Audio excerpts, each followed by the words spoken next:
दोस्तों, आज कोई आदाब, कोई नमस्कार, कोई सत श्री अकाल नहीं।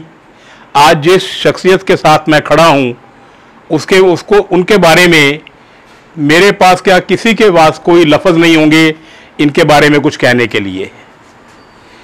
दुनिया में कोई इंसान कुछ भी अगर आज बनता है, मेरे हिसाब से मेरे को सिखाया गया है कि जो भी इंसान ज़िंदगी में कुछ बन पाता है उसके पीछे सिर्फ दो वजह होती हैं, उसके माँ बाप और उसके टीचर।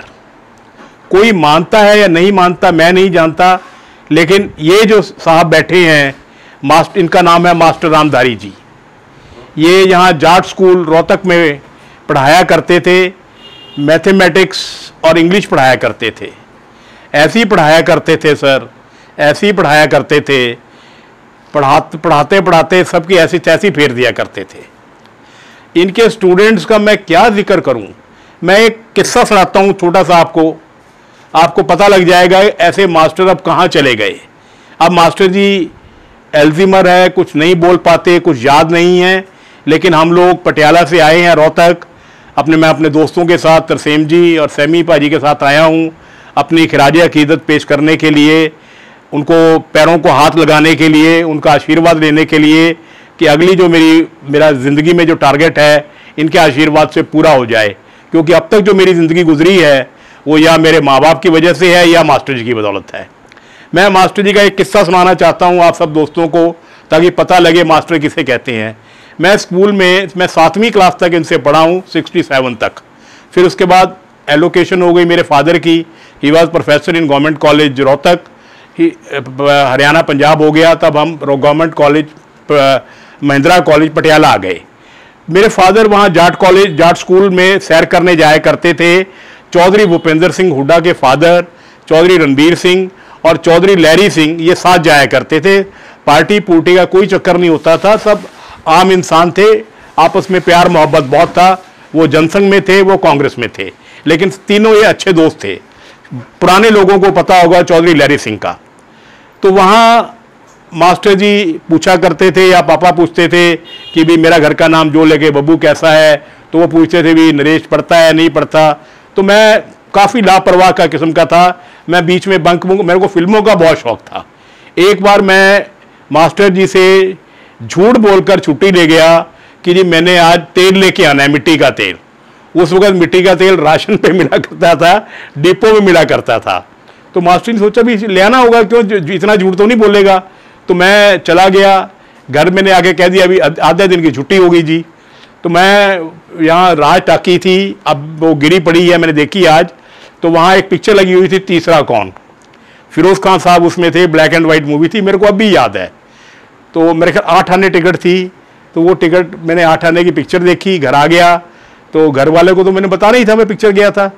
तो 2-3 दिन बाद कहीं मास्टर जी की सैर पे मुलाकात हुई मेरे फादर से, तो बातचीत हुई। तो उन्होंने पूछा जी वो बब्बू वो मिट्टी का तेल ले आया। तो मेरे फादर बड़े हैरान हुए, कहते मिट्टी का तेल तो साला मैं लेके आया, तो वो बब्बू कहाँ से ले आया। कहते जी किसकी बात कर रहे हो, कहते नरेश की। कहते ना जी, मिट्टी का तेल तो मैं लेके आया था उस दिन कॉलेज से आके, तो वो तो पिक्चर देखने गया था। कहते पिक्चर देखने गया था, कहते कौन सी, कहते तीसरा कौन। अच्छा, कहते जी अब आप, मास्टर जी ने कहा मेरे फादर को, जो बाद में मैं कंक्लूजन पर पहुंचा भी उनको बताइए मत। तो नहीं बताया जी मेरे फादर ने आके। बस मैं हफ्ते मामूल नॉर्मली मैं स्कूल चला गया। तो स्कूल जब क्लास लगी, रोल कॉल हुई, तो मेरे को कहते आगे आ भाई छोरे, आगे आ जा। तो मैं चला गया। कहते अब ये बता कि मिट्टी का तेल लिया, ऊपर तो नहीं तेरे गिरा था जब ला रहा था तू। मैंने कहा ना जी मेरे ऊपर तो ना गिरा। कहता है अरे मेरे एक मारी दिया इधर हाथ के बैक पे डंडा मारते थे कभी कभी, एक मारा। कहते कौन सी पिक्चर देख के आया था। मैंने कहा जी मैंने कौन सी फिल्म देखनी थी मास्टर जी, मैं तो मिट्टी का। अब भी झूठ बोल रहा है, कान पे मारा जी मेरे। कहते अब बताता हूं तेरे को, तू ये बोल भी पहला कौन। अब मैं सच्ची बता रहा हूं। कहते पहला कौन, तू बोलेगा मैं। तो दूसरा कौन, तू बोलेगा आप। तीसरा कौन, ये डंडा।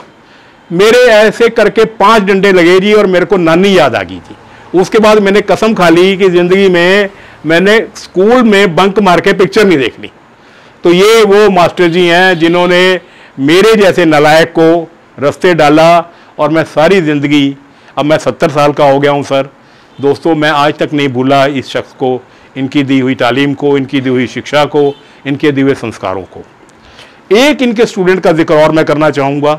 वैसे अरविंद भी इनका स्टूडेंट है, अरविंद लोहान जो बहुत अच्छा डॉक्टर है, कुलबीर मलिक जो असिस्टेंट कमिश्नर है वो भी इनका स्टूडेंट है, सतपाल यहाँ डॉक्टर है वो भी इनके स्टूडेंट है, कुछ संजीव है साथ में वो भी इनका स्टूडेंट है। लेकिन एक का मैं जिक्र कर चलना चाहूँगा जो बहुत बुलंदियों पर पहुँचा, मेरे को अखबार में पढ़ा, मेरे को बहुत अच्छा लगा।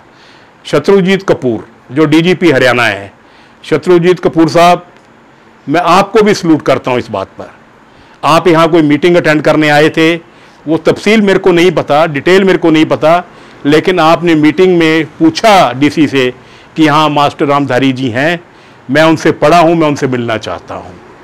आप इसलिए नहीं बड़े बने कि आपकी तकदीर में लिखा था, आप इसलिए बड़े बने कि आपने मास्टर रामधारी जी से शिक्षा प्राप्त की। इससे ज़्यादा और मैं कुछ कह नहीं सकता। एक मैसेज मैं दूंगा, आज जो मेरे वीडियो देखें, जो माँ बाप देखें, कम से कम मेरी इस बात पर मास्टर जी को देख कर ये ज़रूर सीखें कि जो टीचर होता है आपके बच्चों को ऐसे ना कभी मारता है ना कभी डांटता है, उसके ऊपर उसका एक मकसद होता है कि आपका बच्चा ज़िंदगी में कुछ बन जाए। बच्चों को मार खाने दीजिए, बच्चों को डांट खाने दीजिए, तभी बच्चे शत्रुजीत कपूर बनेंगे, तभी बच्चे चौधरी सूबे सिंह बनेंगे, तभी बच्चे कुलबीर मलिक बनेंगे, तभी बच्चे डॉक्टर नरेश राज बनेंगे। और मास्टर जी के लिए मैं एक बार फिर उस रब से, उस अल्लाह से दुआ मांगता हूं कि मास्टर जी की सेहत बहुत अच्छी रहे और कुछ याद आ जाए, ताकि मैं अगली बार आऊं मास्टर जी मेरे को गले से लगाएं कि हाँ भाई नरेश, आज मैं तेरे डंडा नहीं मारूंगा, आज तेरे को प्यार करूंगा भाई, आ जा। तो शायद ये हो जाए कभी। हाँ, जाने से, इजाज़त लेने से पहले मैं इनके बेटे दीपक से ज़्यादा उनकी जो डॉटर इन लॉ है, मैं उनका क्या कहूँ यार, क्या कहूँ मैं, मेरे पास कोई लफ्ज़ नहीं है। मैं सोचता था कि मैं शायद अपने माँ बाप की सेवा कर रहा था, की है मैंने, लेकिन इन दोनों को देखकर कुछ नहीं यार, बस। थैंक यू सो मच, शुक्रिया।